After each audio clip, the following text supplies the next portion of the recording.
Neste episódio, o Gonçalo joga a sueca, o Miguel come bolo rei, a Lígia pede fatura e eu alugo um fato. Vai zarpar a nave espacial.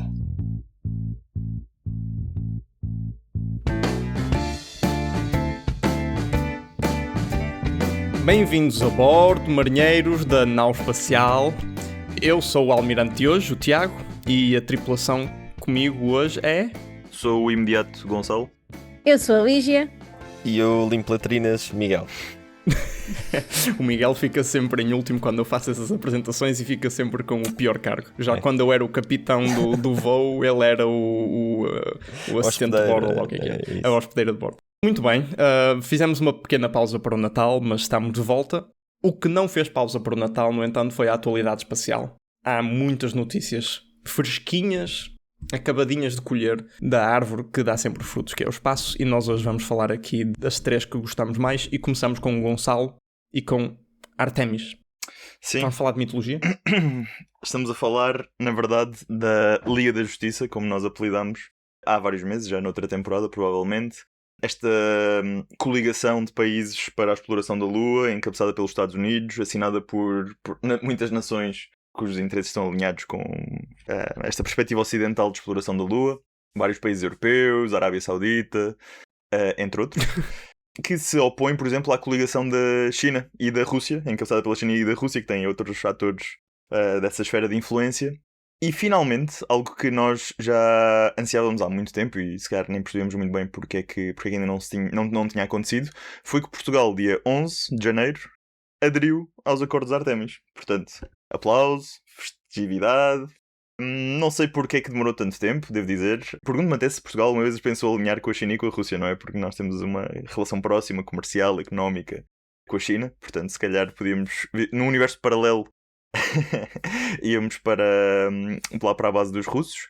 Mas não, de facto tivemos uma mensagem em vídeo do Jared Isaacman, diretor da NASA, a dizer Mr. Condé, congratulations por aderir aos Acordos Artemis. E o que é que isto quer dizer? O que é que isto quer dizer em termos práticos? Portanto, em termos políticos e diplomáticos, como já estávamos aqui mais ou menos a apontar, é um alinhamento geopolítico com este lado do mundo. Sinaliza, não é, assim, um tipo de exploração teoricamente pacífico e transparente. Em termos operacionais, significa que vamos ter de alinhar com os estándares de interoperabilidade, ou seja, para todo, se em Portugal desenvolver algum componente ou algum sistema, vai estar tudo alinhadinho. Também nos comprometemos em cláusulas de emergência, se houver necessidade, tipo uma coisa tipo NATO, não é? Se alguém precisar de ajudar alguém, teoricamente lá estaremos. Vamos alinhar nas normas de partilha de dados, de proteção da Lua e dessas coisas boas. A utilização de recursos lunares já agora também está contemplada nos Acordos Artemis, portanto a forma como os Estados podem ou não podem explorar material extraterrestre. Também diz que em termos económicos e industriais vamos poder contribuir para os projetos e missões dentro do envelope das missões Artemis. E estamos neste paradigma agora. Não sei se vocês querem dizer da vossa parte. Se calhar a Lígia tem aqui algumas noções sobre a utilização de recursos e como é que isto vai matar os micróbiozinhos todos que estão na Lua, que nós estamos por descobrir. Os micróbios que Israel enviou há uns tempos. Como é que é? Sim, Israel enviou um veículo qualquer que não correu muito bem, mas tinha tardígradas lá dentro. Sim, então houve depois muitas pessoas que quiseram estudar se que com aquela energia toda de colisão e tardígradas lá no meio, portanto houve muita gente a torturar tardígradas no laboratório depois disso, para testar se aquela energia de embate iria matar ou não os tardígradas. Porque há aqui uma grande possibilidade de estarem a contaminar a Lua neste momento, sim. Ok, mas só uma dúvida. Mas os tardígrados iam lá de propósito? Sim. Ou foram lá sem querer porque eles descontaminaram mal Não. Ok. Geralmente não temos problemas de contaminação com tardígradas. Foi de propósito para testar se os tardígradas sobreviviam, se calhar uma missão mais longa, mas dentro, no confinamento da sua caixinha. Não era suposto estarem a ser... estarem pela livres, superfície da Lua. espalhados. Exatamente. E os tardígradas também são muito resistentes a praticamente tudo. Portanto, há tardígradas que, se estiverem dessecados durante 200 anos e puseres uma gotinha de água, eles é tipo, olá, agora passei do ano 1800 2026 para 2026. Portanto, sim, acontece. Salvem os tardígrados. Desculpa, isto foi uma tangente demasiado, mas é porque vocês disseram micróbios, recursos e tudo mais. Eu acho que eu não tenho qualquer. É assim, há sempre proteção planetária que tem que se ter em conta, não é? Mas a Lua não é um target de habitabilidade que seja muito. Ou seja, não é um grande target de habitabilidade. Não temos aqui grandes projetos de procurar vida na Lua. Marte seria um problema muito mais difícil de resolver numa circunstância igual, mas a Lua nem tanto. Eu tenho uma questão, não tanto da parte da biologia ou da astrobiologia. Eu própria não tinha grande noção deste atraso de Portugal para entrar nos acordos de Artemis e queria saber a vossa opinião, porque a única coisa que eu vejo que seja aqui diferente neste momento é que tem-se um novo administrador da NASA que tem uma certa aceitação geral. E, portanto, acaba por ser, se calhar, uma escolha unanimamente aceitável, digo. Pronto, e com isso, acham que houve aqui alguma hesitação até se saber qual é que era o futuro da administração da NASA para se fazer... Eu sei que a NASA não é só com a NASA que se está a fazer este acordo, acho eu. Isto é uma esfera de várias entidades, mas acaba por ter uma influência, se calhar, superior. E, nesse caso, acham que houve aqui alguma hesitação por causa disso? Estou a perguntar mesmo por completa ignorância. É suspeito porque fomos o 60º a assinar, portanto, significará que 59 países, não vá, 58 países têm relações mais próximas com os Estados Unidos do que Portugal para assinar isto antes de Portugal. Um bocado estranho, mas sinceramente não estou por dentro. Parece-me que não terá a ver com o administrador, até porque o administrador entrou faz agora um mês, talvez, não me lembro bem, acho que ainda entrou em dezembro, e isto quase certeza já estava a ser preparado antes do administrador ter sido confirmado. Também não me parece que tenha a ver com a nova administração Trump. Não, ou seja, sim, essa não foi a minha pergunta, só para ser muito clara. A minha pergunta foi a administração da NASA. Pronto, administrador, já expliquei porque é que eu acho que não, porque eu acho que isto é preparado com antecedência. Agora, penso que poderá ter a ver sim com a questão do lançamento da Artemis 2, que vai ser agora muito em breve. Portanto, pela primeira vez vamos voltar com humanos à zona de influência da Lua, em 50 anos. E, portanto, acho que aqui o timing, na minha opinião, até foi bastante bom, apesar de eu, no passado, ter defendido que já devíamos ter assinado estes acordos há muito mais tempo atrás, na altura em que o resto da Europa praticamente assinou.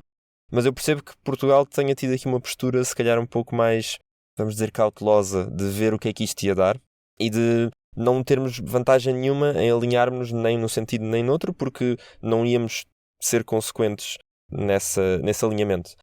Porque não estávamos envolvidos todo nas missões Artemis, na exploração lunar ou marciana. Neste momento estamos, parece-me, não só porque as missões vão de facto acontecer, porque a Europa participa até na missão Artemis 2 com o módulo de serviço da cápsula Orion, que é feito na Europa. Penso que, não me lembro se há envolvimento português ou não, mas a própria indústria portuguesa está-se a começar a posicionar, e o ecossistema português a começar a posicionar-se para participar nestas coisas. E eu acho que Portugal percebeu, ok, está na hora é por este caminho que vamos. Portanto, talvez tenha tido a ver simplesmente com questões internas nossas e não com questões dos Estados Unidos, parece-me. Sim, acho que será mais como tu dizes, um alinhar de prioridades, visto que está a ressurgir e até agora não... Lá está, as pessoas que estão encarregues de tratar da posição de Portugal no espaço e nem nos acordos internacionais até agora não viram assim grande necessidade de correr para os acordos Artemis, porque saberiam que se calhar não haveria grande imposição. Porque também vários países que assinaram antes de Portugal, temos, sei lá, Bangladesh, Uruguai, até Angola, por exemplo, nações com menos indústria espacial do que Portugal. Portanto, acho que simplesmente foi o timing que foi certo e que agora se posiciona Portugal para pôr todos os stakeholders, toda esta indústria espacial portuguesa alinhada num ponto que terá financiamento em breve. Muito bem. Olha, antes de seguirmos em frente, eu só queria fazer uma pergunta, Gonçalo. Quem é o Mr. Condé? Mr. Condé. Que o Gerard mencionou. Isso pode ser só ignorância minha, que estou aqui no meu ecossistema de espaço super fechado. Mas quem é o Sr. Condé? Portanto, Ricardo é o primeiro nome, né? É isso, é Ricardo Conde, sim. Ou não?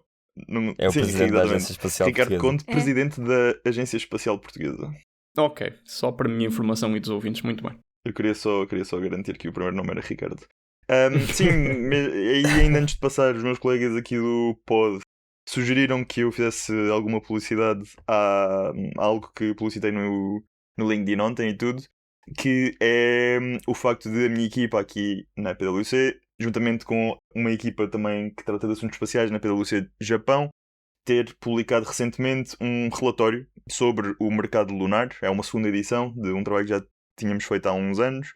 Não é um artigo científico, não é peer-reviewed, é simplesmente um relatório como produziríamos para um cliente, mas tornado público, portanto é feito assim pro bono. O nosso objetivo era clarificar algumas facetas da exploração lunar que estão envoltas em bruma, porque simplesmente não há dados, não há conhecimento acerca de como é que uma exploração comercial destes mercados lunares vai acontecer, quão grande é que é.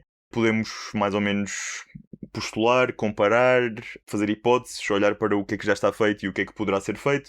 E foi mais ou menos isto que fizemos ao longo de 44 páginas. Olhamos para mercados como a mobilidade e transporte na superfície da Lua, comunicação, habitação, energia e água. Como eu disse, é um trabalho complicado porque não há muitos dados sobre isto, portanto foi necessário usar alguma criatividade também para resolver este problema. Mas pronto, ajudou-nos a clarificar algumas ordens de magnitude do que é que poderá vir a acontecer. Um dos desafios principais, para além da falta de dados, foi a instabilidade de assuntos relacionados com a Lua. Portanto, num dia o Jared Isaacman vai ser o diretor da NASA, no outro dia já não vai, no outro dia é persona non grata, no outro dia é o maior. Elon Musk e a sua Starship, um dia é a melhor solução para ir para a Lua, outro dia já não é, outro dia voltou, outro dia já não, outro dia são precisos 40 voos para chegar à Lua, outro dia não, afinal são só 2, portanto foi uma grande ginástica. Tentámos prevenir estes casos que podem derrubar todo um modelo, mas acho que o resultado final é uma boa ferramenta para conhecer um bocado o estado da arte de alguns destes mercados e ter novas ideias. Algo interessante que eu me deparei foi o facto de, antigamente, a NASA diria que era um rover. Damos uns milhões ou 1 bilhão a uma empresa para desenvolver um rover e em retorno recebemos um rover. Faz sentido, mas ao longo do tempo atrasa, fica mais caro. Portanto, como é um modelo de cost plus em que se paga o custo do rover, desenvolver o rover mais um bocadinho para lucro, isto é incentivado até a aumentar os custos para, se o lucro for uma porcentagem, aumentar também. Neste momento a NASA diz, não, queremos uma provisão de serviços. Portanto temos algo fixo e o objetivo é termos serviços de rover. Portanto, tal como a internet e os software e as aplicações, agora é tudo as a service, não é? Já não se compra um VPN, agora tem de se comprar um VPN as a service. Portanto, agora até a exploração lunar é as a service. Portanto, temos comunicações as a service, rovers lunares as a service. Portanto, são aquelas subscrições para a vida que uma pessoa às tantas vai ver e tem Spotify, Netflix, HBO e comunicações lunares por algum motivo. E tem de cancelar com o banco e nunca dá para cancelar. Até os fatos espaciais já são um serviço, não é? Não, sério, a NASA, os novos fatos espaciais para as missões Artemis, acho que o está a querer contratar como um serviço e não como um bem. Que eles ficam e operam, não é? É um bocado estranho. Fazer o leasing. Já havia quando tens um evento formal ir alugar um smoking ou assim, agora vais poder alugar um fato espacial. Excelente. Vais comprar um fato espacial para estar ali no armário e nunca mais vais precisar dele. Depois tentas vender na Vinted e recebes ofertas tipo 2€ por um fato espacial que custou 30 mil. Tipo. 30 mil milhões. Não vá, não exageremos, mas sim. Mas, Gonçalo, uma pergunta que eu gosto de fazer em particular a ti, porque nós estudámos juntos no mestrado e abordámos estes temas juntos na altura, que é, em relação à exploração de recursos, o que é que o direito internacional espacial, se é que isso existe sequer, o que é que diz sobre a Lua? Ok, é um tema super complexo e muito discutido. Vou tentar resumir alguns pontos. Consegues responder em menos do tempo de um reel? Olha, bom desafio. Isto vem no sentido da nossa iniciativa de exploração das redes sociais. Portanto, vamos tentar fazer um reel com isto. Vá, 3, 2, 1, boom. O que é que o direito espacial diz sobre a exploração dos recursos lunares? Portanto, já no século passado assinámos várias nações um tratado, daqueles tratados internacionais chamado o Moon Agreement, que trata todo este material extraterrestre como sendo Moon, mas na verdade estamos a referir a tudo, sendo asteroides, seja o que for. Isto regula muito bem o que é que se pode e não pode fazer e é bastante limitante. Temos de nos lembrar que foi assinado durante a Guerra Fria e tudo mais. Curiosamente, os Estados Unidos foi uma das nações que não assinou. Portanto, eles assinaram todos os tratados principais de troca de astronautas, o Tratado Geral da Exploração Espacial, mas não este. Porquê? Porque queriam precaver poder, de facto, ir explorar minérios, talvez, na Lua. Isto dá uma grande incerteza, portanto, o tratado internacional é sempre assim, incerteza, nunca sabe o que é que se pode ou não fazer e assim fica tudo em aberto. Mas nações, há uns anos, mais emergentes no espaço, quiseram dar um framework que incentivasse as empresas a investir nestas indústrias espaciais e, portanto, o Luxemburgo é das nações que tem mais clarificação na sua regulação nacional sobre a exploração dos recursos do espaço. Portanto, nesse tempo, muitas empresas se estabeleceram no Luxemburgo porque iam poder, de acordo com a lei nacional e a incerteza internacional, poder explorar recursos na Lua. Acabou por ser algo que foi um bocadinho uma moda, deixou de atrair interesse da indústria e dos investidores e voltámos um bocadinho à estaca zero. Se calhar com os acordos Artemis, lá chegaremos foi a um novo cedo molde. demais. Too soon. Muito bem, obrigado, Gonçalo. Gonçalo, esta aqui não é para rir. Como tu disseste que escreveste um relatório, mas que podia ser... É quase como um artigo científico, mas não revisto por pares, não é? A minha questão é, não muito pertinente, mas quero saber, citaste o Twitter? Boa pergunta. Eu De pessoalmente certeza. não citei. Pode ser que um colega meu tenha citado. Vou só fazer aqui um Ctrl F. Não. Não, Troca tens por que com X. E. Pois. Não. E, pois é, x.com. Não, ninguém citou Twitter. Ok. Posso dizer que Muito bem. foi Se calhar citaram o grande, Reddit. Portanto, uma se calhar grande foi pior ainda. melhoria comparado com a minha tese. Mas posso dizer que nos citamos a nós próprios, que é sempre, tal como os cientistas a sério, citamos a nós próprios frequentemente, outros dos relatórios. E temos uma boa também, que é quando... Não quero dar segredos da indústria. Vamos deixar por aí. Pronto, acabou aqui o tema. Muito bem. Gonçalo, eu não julgo. Eu acho que qualquer autor que se preze cita-se a si próprio. Sim. Muito bem. Mas uma citação que eu gosto muito é uma que nós pomos sempre em muitas coisas, que é, por exemplo, PwC Analysis. Quer dizer que nós analisamos, gostamos e citamos. Trust us, bro. PwC Analysis. Não. É sempre baseado em factos e lógica. Muito bem. Estão despachados os acordos Artemis e a participação de Portugal, mas não saímos do tema dos astronautas. Agora vamos passar a palavra para o Miguel, que nos vai falar sobre as notícias mais recentes sobre os astronautas. E estas notícias foram bem interessantes. Apareceu nos telejornais, não? Bem interessantes. Por acaso não me lembro de ver nos telejornais, mas de certeza que deve ter aparecido. Estamos a falar da evacuação médica que terá sido feita da tripulação da Dragon, que estava na Estação Espacial Internacional, na ISS. Portanto, no dia 7 de janeiro, foi mesmo logo depois do Dia de Reis, foi dado o alerta por um astronauta japonês que havia um dos membros da equipa de 4, portanto, um japonês, um russo e 2 americanos, que tinham vindo na cápsula Dragon para a estação, que um deles estaria com um problema médico. A NASA, entretanto, decidiu que, não sabemos qual, já agora, dou já esse detalhe, mas a NASA, entretanto, decidiu que o melhor seria mesmo fazer uma evacuação rápida da ISS. Ou seja, não uma emergência, não foi do género vem aí um meteorito a bater na estação, ponham-se todos dentro da cápsula e vamos fugir daqui, mas foi rápido o suficiente para terem que acabar com a missão mais cedo.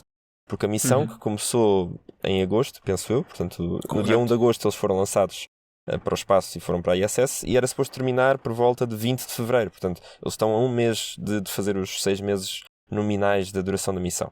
Já vamos, ou se calhar parto já por aqui, portanto, há muita especulação em torno desta questão de qual é que foi o problema, porque é que, portanto, qual dos astronautas e qual foi o problema, porque, obviamente, por questões de proteção da privacidade do astronauta, não se disse quem é que era o membro que estava a ser afetado.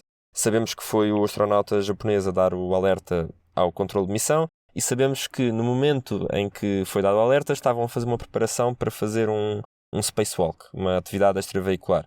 E quem estava a fazer essa preparação eram os 2 astronautas americanos, uma mulher e um homem. Novamente, mas que até foi com o russo, portanto não sabemos, ok? É pura especulação. E o que eu queria especular aqui um pouco também com vocês, porque eu próprio também não tenho uma resposta para isto, é qual é que é o problema médico que pode aparecer em órbita, que não é algo que precise de ser operado ou intervencionado imediatamente, mas também não é algo que pode esperar um mês para ser tratado depois na Terra, não é? Portanto, há de haver aqui um leque muito apertado de condições que, portanto, ou a pessoa começou a sentir dor, por exemplo. Já ouvi especulação, enquanto vocês pensam noutras hipóteses, já ouvi especulação online que, por exemplo, podia ser um problema dentário, por exemplo, uma dor de dentes. Pois. Que é algo que, lá está, não é life-threatening, uma pessoa não corre risco de vida, mas chateia para caraças, não é? Que é uma coisa que, surpreendentemente, ainda nunca tinha acontecido na Estação Espacial Internacional. Ainda nunca tínhamos tido uma situação destas em que era preciso acabar uma missão mais cedo, fosse por que razão fosse, acho eu. Acho que nem por médica nem por outras, mas pelo menos por Nunca. Por médica não. Nunca tinha havido uma emergência médica desta escala. Sim. Ainda assim, a pessoa está bem. A NASA enfatizou e nós enfatizamos de volta. Houve uma emergência médica, mas a pessoa está estável e já voltou à Terra ontem, portanto ontem. Seria dia 15 de janeiro. Uhum. Com alguma urgência, mas não muita. Não é nenhuma situação crítica, esperemos nós. Pelas informações que nos foram dadas, não é esse o caso. Uma outra hipótese é a pessoa tem febre e não há maneiras de fazer os testes microbianos que têm que ser feitos para se conseguir detectar onde é que está a infecção. Mas podia ser, por exemplo, uma febre ligeira, mas sendo assim tem que se fazer o diagnóstico. Eu também li alguns que a questão não era tanto o tratamento, porque eu até imagino que se fosse até a dor de dentes ou uma dor, há de haver analgésicos que possam ser tomados na ISS. Mas se é uma coisa persistente e que possa até dar alguma febre e não se sabe a causa, mesmo que pode ser a dor de dentes, mas até pode não saber bem qual é a causa, não há o diagnóstico e tem que se acautelar o que é. Pode ser uma coisa ou muito grave ou não muito grave, não é? Portanto, pode ser também por aí. Eu vi algumas polémicas com o facto de haver, como é óbvio, uma astronauta mulher. Poderia ser algo, por exemplo, uma gravidez. Porque, tendo em conta que ela já está há 5 meses lá. Olha que era bem possível ser uma coisa desse género, mesmo passado 5 meses. Mas ninguém ia chamar uma doença. Acho que não iam tratar deste tipo, não Condição médica. Exato, não iam dizer que é uma doença, portanto, acho que isso não faz sentido, é o que eu vi. Se calhar começou a ficar com um baby bump, o fato deixou de servir e foi tipo, não estás aí a fazer nada. Não podes fazer spacewalk. E essa também vai ser muito rapidamente revelado o que é, porque a senhora vai ter que ter o... Imaginou, não é? A base desta especulação é, obviamente, o facto de haver uma mulher a bordo e se há uma doença tem que ser a mulher, não é? Há aqui muito machismo nestes comentários de internet, mas há também aqui uma questão subjacente que é, não é uma doença de facto, mas como não há qualquer tipo de ciência sobre uma gravidez no espaço ou qualquer tipo de ciência sobre questões dessas no espaço, aliás, é altamente proibido qualquer tipo de risco para isso, em órbita, seja low orbit ou até um dia num settlement no espaço, numa colónia, não há uma coisa que esteja assinalada como uma possibilidade aceitável. Pode ser uma coisa desse género, que é se há um risco desses, tem que se garantir o mais rápido possível, mas dentro do normal, do mais rápido também. Não tem que ser tipo, vão já para a cápsula, mas para a semana têm que cá estar em baixo, porque não sabemos os riscos que possam afetar um feto. Nunca disse isto, mas pronto. Eu queria só dizer que eu estou bastante sintonizado acerca da saúde reprodutiva da mulher no espaço por causa do projeto da Lígia e do Morgado neste segmento, portanto sou um fiel seguidor. E pelo que leio, que vocês escrevem, as mulheres que vão para o espaço estão com o ciclo controlado hormonalmente, não é? Portanto, bem visto. Parece-me inviável. Isso primeiro sim, segundo, não é forçado. Portanto, acho que não há aqui uma forma de impedir a astronauta de não estar com a supressão fora da missão. Portanto, se calhar é aconselhado que estejam em treino também com a supressão, não é? Mas acho que não é uma coisa que possam forçar contratualmente, não é? E, portanto, acho que a possibilidade de gravidez há sempre. Pronto, Life finds a way. Exatamente, sim. exatamente. Todos os métodos contraceptivos falham, não é? Eu quis trazer isto para debate porque pode alguém nos nossos ouvintes ter lido isto na internet também e queria só dizer que, do meu ponto de vista, não me parece que fossem chamar isto uma doença. Vendo o anúncio que o administrador da NASA fez e o médico-geral da NASA fizeram, a ideia com que eu fiquei é que, de facto, eles detectaram uma doença e que não conseguiam fazer o diagnóstico corretamente na nave e queriam ter as ferramentas que precisam para isso. Ora, se houvesse uma gravidez, eu acho que eles têm equipamento de radiologia na nave, isso talvez. De ecografia? E nem sequer iam... Portanto, eu acho que é uma hipótese... É interessante discutir. A hipótese de haver um desenvolvimento de um feto no espaço, nós não sabemos o que é que acontece, mas é do ponto de vista científico. Em termos práticos, é muito pouco provável. Assim, se estivermos aqui a mandar bitites, eu estou um bocado com a Lígia. De certeza que os astronautas frequentemente têm febre, se calhar só foi assim uma coisa que chegou a um nível em que eles pensaram, ok, não, calma, isto não é só uma febre de ficar um dia na cama a ver chá. Não. Este mistério do Dr. House é uma ótima oportunidade de convidar alguém que tenha tirado medicina para vir aqui especular. Sim, porque nós somos de bancada completamente. Nós estamos aqui, estamos a regurgitar o que os nossos médicos de família dizem e não temos só para os nossos ouvintes, nós não temos qualquer tipo de educação médica, portanto não tomem o que a gente está a dizer como nada.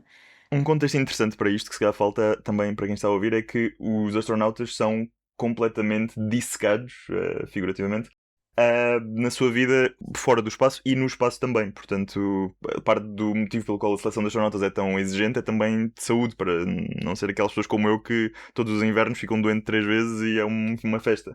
Têm de estar em condições muito boas para ser astronauta, para ir para o espaço, têm de ficar em isolamento antes de ir para o espaço e depois do espaço, portanto, quando voltam. Quando estão lá, estão sempre a ser monitorizados, sempre a fazer análises, portanto, é uma microgestão que é interessante como é que isto chega a um ponto inédito de doença que teve de voltar. E finalmente, também ouvi muito este argumento, esta justificação de não estamos a comunicar isto porque é a privacidade das pessoas e aquele framework legal dos Estados Unidos da saúde e também GDPR na Europa, essas coisas todas. Mas tudo neste contexto de exploração do espaço com astronautas sempre foi muito ocultado, sempre foi muito privado. Aliás, os astronautas comunicam com o Capcom, que é o tipo, um ex-astronauta geralmente na operação no chão, que comunica com eles e recebe o input da equipa, depois passa para as pessoas que têm de saber, need to know basis. Portanto, o facto de isto não estar a ser comunicado nem é estranho, porque já é sempre assim com tudo, e também fomenta teorias da conspiração, porque isto se calhar é gravíssimo, mas se calhar é só esta parte que vem de um tempo de Guerra Fria em que a informação era muito, muito, muito filtrada, e continua a ser. Eu acho que queria só deixar aqui um ponto. Tem que se discutir também a autonomia que é necessária para estar no espaço. Eu acho que este tema, se não for utilizado a partir de agora em todas as propostas de financiamento da biologia espacial, não sei o que é que a gente anda a fazer. Portanto, isto foi uma amostra clara e real de que ainda não temos os recursos necessários para sermos autónomos no espaço. Portanto, isto é muito bonito em órbita baixa numa ISS, mas numa colónia em Marte tinha sido desastroso. E, portanto, o que é que quer que seja que tem que haver destes diagnósticos que estão a faltar para esta doença que está, este problema médico que existe neste momento, tem que haver esse diagnóstico agora, portanto, isso já não pode nunca mais acontecer, mas isso plus todos os outros, não é? E, portanto, aqui, nós neste momento, o que foi claro é que não estávamos sequer preparados para ter autonomia médica em órbita baixa. E isso não pode ser. Sem dúvida, e eu reforço que o alerta foi dado no dia 7 de janeiro, os astronautas voltaram no dia 15, portanto demorou uma semana, lá está, porque não era uma verdadeira emergência, era um retorno rápido, vamos dizer assim, mas ainda assim demorou 7 dias até os astronautas regressarem. Se fosse na Lua, se fosse numa base permanente na Lua, como agora estamos a querer fazer, na sequência das missões Artemis, se calhar teria demorado, se fosse uma emergência, teria demorado igualmente uma semana, se fosse mesmo emergente. Se fosse em Marte, esquece, não vens sequer, não dá para voltar. Portanto, ou operas lá, fazes o diagnóstico lá, enterras lá se for esse o caso, e estou mesmo a falar a sério. Há de haver cemitério em Marte um dia destes. Tem que ser completamente autossuficiente nesse aspecto independente. Não há retorno à Terra em uma questão de dias, ok? Eu queria deixar a nota que, no entanto, apesar de toda esta crítica e de tomar esta oportunidade para notar que temos de melhorar, noto também o contrário, que em 25 anos foi a primeira vez em que isto foi necessário. Portanto, os protocolos que nós temos para a Estação Espacial Internacional funcionaram muito bem. Aliás, no anúncio que foi feito pela NASA quando este problema surgiu, o médico-geral da NASA, né, que falou no anúncio, disse que os modelos que eles tinham previam que a cada, já não me lembro, era 3 anos, eles iam ter um problema deste género e demorou 25 anos a acontecer. Portanto, efetivamente, correu tudo melhor do que eu era esperado, mas ainda assim há onde melhorar. Pronto, para fechar o tema, porque acho que estamos a ficar sem tempo, não é? Só para pegar na questão de ser publicitado, da transparência dos dados, etc. A Estação Espacial Internacional tem um feed de vídeo que está sempre ou está em direto grande parte do tempo. E quando é dado quando esse astronauta japonês fala com o Capcom e diz: olha, estamos aqui com uma situação médica, peço uma reunião privada, Foi basicamente isso que ele disse. Eles desligaram o feed da ISS e só voltou a ser ligado, penso que há 4 dias atrás. Portanto, teve ali vários dias em que as câmaras da ISS estiveram todas desligadas por causa desta situação, imagino. Agora, vou voltar atrás um bocadinho à especulação. Portanto, porque é que eu acho que isto se calhar não é simplesmente uma febre que se prolongou e não passou, não é? É porque, como o Gonçalo disse bem, eles são acompanhados mesmo com sensores biométricos e tudo mais enquanto estão no espaço. Portanto, o controle de missão cá em baixo na Terra sabe como é que os astronautas estão. E eu imagino que diariamente eles têm diariamente, não sei quando, mas têm um briefing de então, como é que estás hoje? Estás-te a sentir bem? Estás bem de saúde? Tá? Pronto, está tudo bem. E se fosse uma situação do género, já estava com febre há alguns dias e continua e a febre não baixa, isso seria provavelmente uma decisão que eles tomariam nesse briefing diário de saúde. Não seria uma situação que teria o astronauta que pedir uma reunião no momento. Estão a perceber o que eu quero dizer? Posso estar completamente enganado, super especulação, mas... Portanto, dá a entender que é uma condição que a NASA não monitoriza ativamente. Sim. É algo que escapa à NASA ou à agência que for. Eu não acho isso necessariamente. Eu acho é que naquele preciso momento, e novamente, especulação, pode ter a ver com os testes que eles estavam, com a preparação que eles estavam a fazer para ir para o Spacewalk, em que geralmente o que eles fazem é respiração de oxigênio concentrado, isso tudo mais. Portanto, esforçam-se fisicamente antes de ir para o Spacewalk. Portanto, pode ter surgido aí e esse pedido, naquele momento, em direto, digamos assim, de reunião médica, dá-me a entender a mim que foi uma coisa que se manifestou ou que se agravou no momento. Mas, novamente, posso estar enganado e se calhar era uma situação que eles até já estavam a acompanhar há alguns dias. Eu queria só ainda acrescentar um pequeno detalhe que tem a ver com a presença americana e russa na Estação Espacial Internacional. Portanto, neste momento, ao saírem estes astronautas mais cedo, porque não foram substituídos pela missão seguinte, geralmente é assim que funciona, quer dizer que neste momento há apenas 3 astronautas na ISS, 2 russos e um americano. E se calhar os ouvintes podem estar a perguntar-se, então, mas se a nave americana que estava lá desceu com estes astronautas, como é que ficou lá um americano em cima? Por isso é que mesmo pergunta era como é que eles vão jogar à sueca agora. jogar à sueca só se for com os astronautas chineses na estação chinesa. Tem que fazer um docking para... mas pronto. A questão é por isso mesmo que os russos e os americanos continuam, apesar de estarem mais ou menos em guerra fria uns com os outros, continuam com este programa de intercâmbio de astronautas entre a Soyuz e a Dragon. É precisamente para, se há algum problema com alguma das tripulações, na outra há sempre pelo menos um russo e um americano. Portanto, neste momento, o astronauta americano, que é o Christopher Williams, penso eu, está a garantir a presença americana e internacional na ISS, enquanto que, pronto, se fosse ao contrário, se fosse a Soyuz que tivesse que vir embora, estava o astronauta russo que teve que descer a garantir a presença russa na estação. E é assim que vamos mantendo este acordo de cavalheiros. Por causa destas situações, precisamente. Eu tenho antes de fechar o tema muito rápido, uma especulação sobre qual é a doença. Eu já sei o que é. Faz todo o sentido. Isto é dia 7 de janeiro, depois do dia de Reis. Alguém comeu a fatia de bolo que tinha a coisinha. E engoliu. E o japonês não sabe qual é que foi, mas sabe que um deles foi e sabe que está lá e não está a sair. E, portanto, tem que diagnosticar onde é que está o brinquedo do bolo rei. Estás-me a dizer que a ASAI não tem jurisdição no espaço? Porque a ASAI já proibiu essa coisa das favas, ou o que é aquilo, portanto. E por isso é que eles vieram agora pedir a Portugal para assinar os acordos Artemis. Exato. Nós, enquanto especialistas nós somos especialistas em comer a fava do bolo rei, exatamente. Mas calma, há vários países que têm esta tradição, né? Tipo, a França Galette de Roi, se não me engano, acho que eles ainda vendem com o brinquedo. Não estragas o argumento. Não. É genial, Gonçalo. Exato. Agora com a ecografia devem ter visto lá, tipo, sei lá, o Sónico Ouriço Caixeiro ali no intestino de alguém. O cãozinho de metal, sim. Exato. Ora bem, ouviram aqui em primeira mão na nau espacial, ok? Vamos agora passar para o último tema da Lígia, celermente, que vai falar... Ora bem, falámos aqui dos Artemis, falámos aqui dos astronautas, quem é que paga isto tudo? Quanto é que saiu na fatura? Exatamente, portanto o meu tema é célebre, porque a única coisa que eu vou mostrar é uma fatura itemizada. Como é que se diz isto em português? Itemizada, não, itemized. Discriminada, talvez? Discriminada. qual é que será então o budget da NASA, em princípio, aprovada pelo Congresso. Portanto, para quem não sabe bem como é que funciona a América, eu também não vou explicar, porque eu também não percebo muito bem, mas a Casa Branca faz uma proposta para o budget, mas essa proposta tem que ser aprovada pelo Congresso e também pelo Senado, não é? Ou estou aqui a fazer confusão? O Portanto, eu sei Congresso que o inclui Congresso... dois, é os é a dois. Casa e o Senado. é os dois, Portanto, sim, exato, o Congresso. mas eu sei que o Congresso aprovar também não é o fim da picada. Portanto, isto aqui não é também o budget final que eu agora vou apresentar.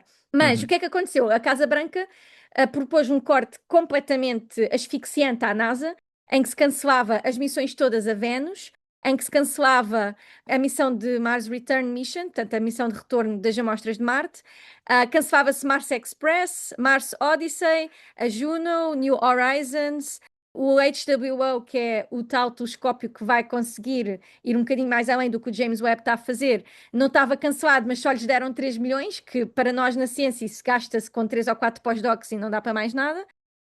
O Nancy Grace Roman, que precisava de um certo X de dinheiro para conseguir realmente ser agora lançado, foi cortado para metade, portanto isto estava a ser uma razia. E o que aconteceu foi, todas as pessoas disseram, liguem para o vosso representante no vosso estado, para os americanos, portanto nós os cientistas não americanos aqui, simplesmente não dizíamos nada, porque não é nosso trabalho dizer nada, não é? Porque isto são questões internas americanas, mas quem é americano podia ligar para o seu representante no seu estado e fazer pressão a dizer, esta missão é muito importante para mim, como cidadão, e portanto preciso que tu representes os meus interesses. Aparentemente isso pagou bastante, porque o Congresso ouviu os cidadãos que ligaram e apresentaram um budget muito mais simpático, em que as missões a Vênus voltavam a estar no pacote e, portanto, há aqui algum dinheiro para o desenvolvimento destas missões para elas não morrerem. A missão New Horizons, que ainda pode dar alguma ciência, também recebeu aqui uns 10 milhões de proposta. A missão Juno também. Portanto, estas são missões que já deram muito retorno, mas que poderão ainda dar um bocadinho mais e, portanto, não quiseram matar completamente. Missões como a contribuição para o Rosalind Franklin, que é a contribuição de colaboração com a ESA, que também tinha sido sugerida a morrer, voltou a estar também no pacote. Já o Mars Sample Return morreu completamente. Portanto, se a Casa Branca diz que não e o Congresso diz que não, é não.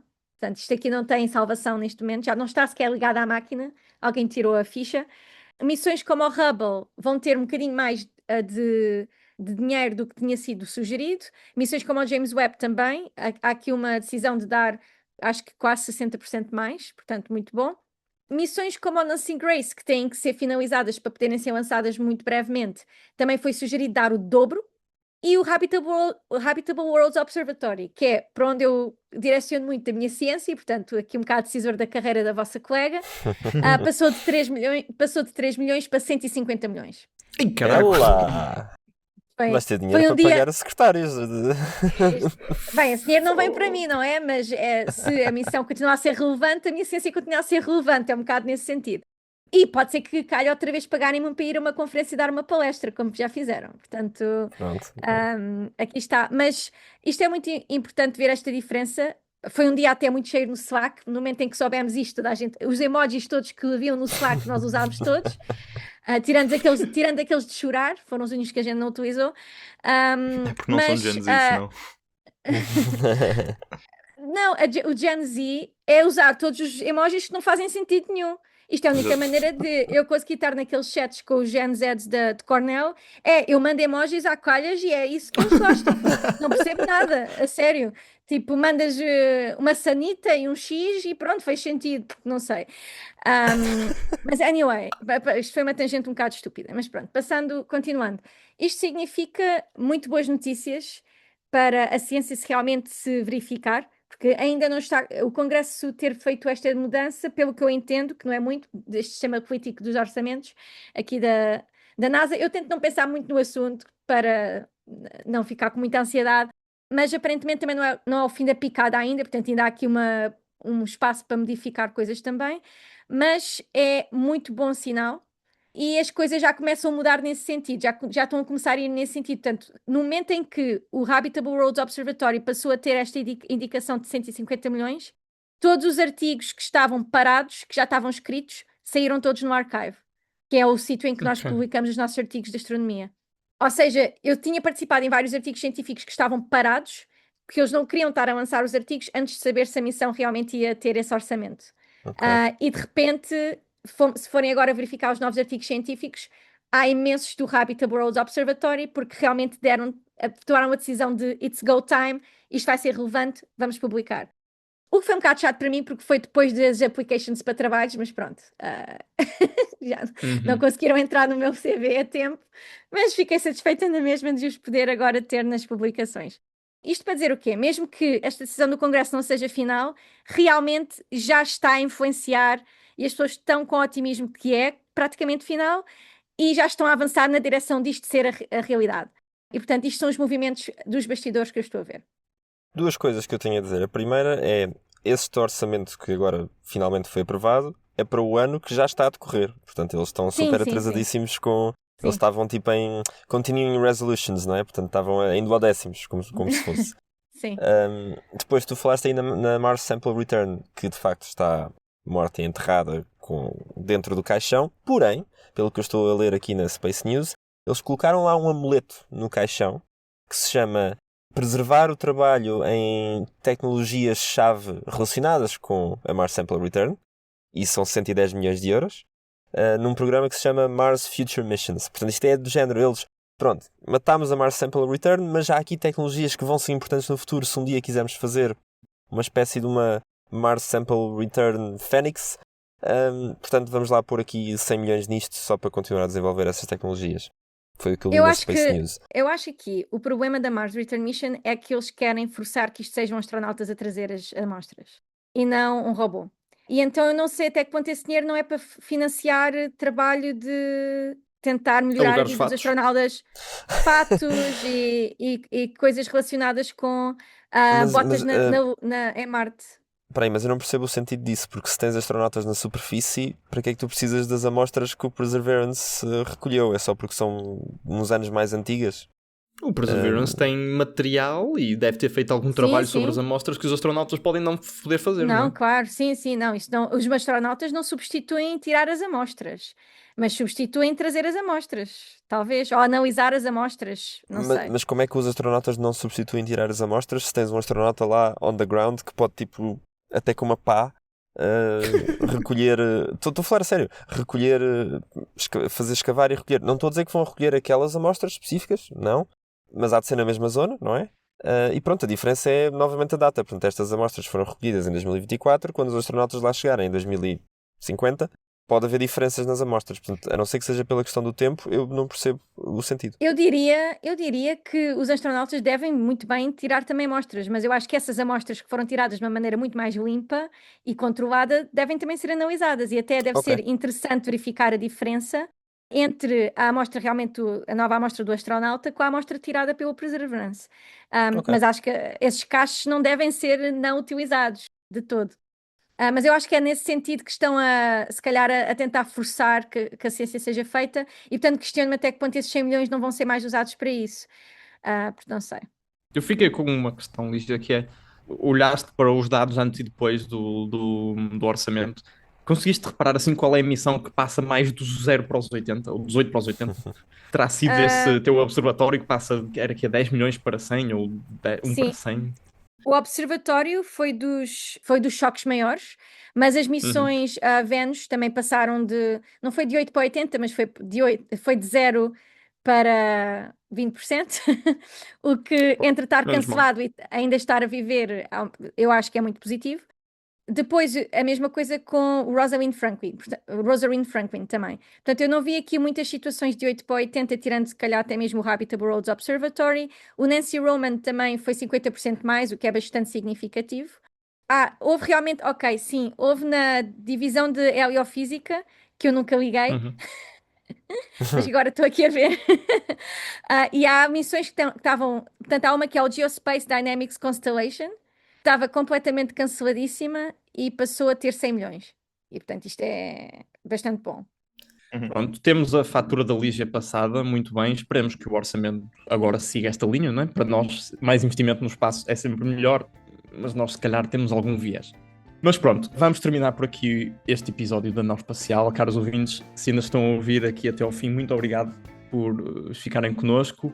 Se gostaram do episódio, se têm perguntas, se têm outros comentários, deixem like, deixem comentários, falem connosco nas plataformas em que ouvem. Se querem saber sempre dos novos episódios que saem, também podem subscrever, isso ajuda-nos a perceber assim mais ou menos qual é que é o tamanho da nossa audiência.